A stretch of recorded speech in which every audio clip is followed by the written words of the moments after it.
I'm gonna be honest for a second. I don't care what anybody says or preaches. You will never catch me forgiving anybody for the way that they acted on October 8th.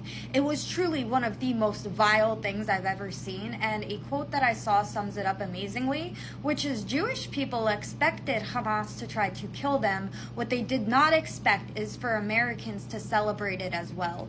And I'm gonna flash a few pictures on the screen just showing you absolutely vile tweets, photos from protests that took place the day after, cheering and celebrating the death of innocent Israelis in their homes at a music festival, just trying to live their life along the side of a highway at a beach. Teenagers shot at point blank range merely for being Israeli, and these people were celebrating it. They were sitting there saying, well, what did you expect? Obviously, this is resistance. This is what you deserve. I'm laughing at this, blah, blah, blah. But I can bet you dollars to donuts if Native Americans showed up on their homes and cut the throats of their loved ones, they would not be singing the same tune, not even getting into the fact Jewish people are indigenous to Judea. That should be common sense, but I fear that common sense is not so common anymore. So yeah, I will not be forgiving you. I will not be forgetting this. You are as good as a Nazi as far as I'm concerned.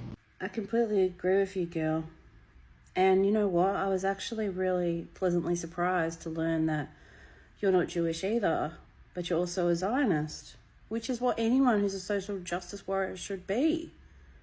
And to be honest, even though they may not seem like they're the underdog, because of the sheer population discrepancy, right? Like 17 million to everybody else in the world, plus some quite anti-Semitic people of different creeds and faiths and stuff. You've got to factor that in as well. So really and truly, they're actually the underdog despite having really good military and really good army, but they've had to be because it's all about survival, right? That's what intergenerational trauma does to you. It makes you really good at survival. It makes you really good at entrepreneurship. Makes you really good at getting yourself out of tricky situations. Yeah? So, yeah, I gave people probably, I was a bit too generous. I gave people maybe 3 or 4 months of a grace period because I thought, well, surely at some point they've got to realise, well, surely, now that,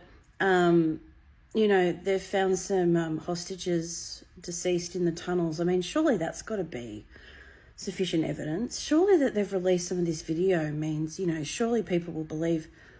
And every day it's basically been like, surely today they're going to believe. And even the other day with, everyone saying that Israel is just attacking Lebanon randomly.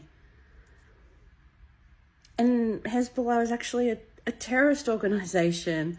I just can't.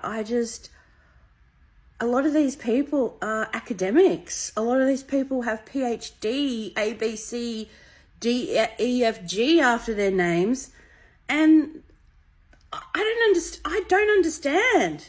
I'm not saying that I'm the most smartest person in the whole world, but it's just common sense. It's just obvious. And yes, I get fired up about it because people just don't understand what's at stake.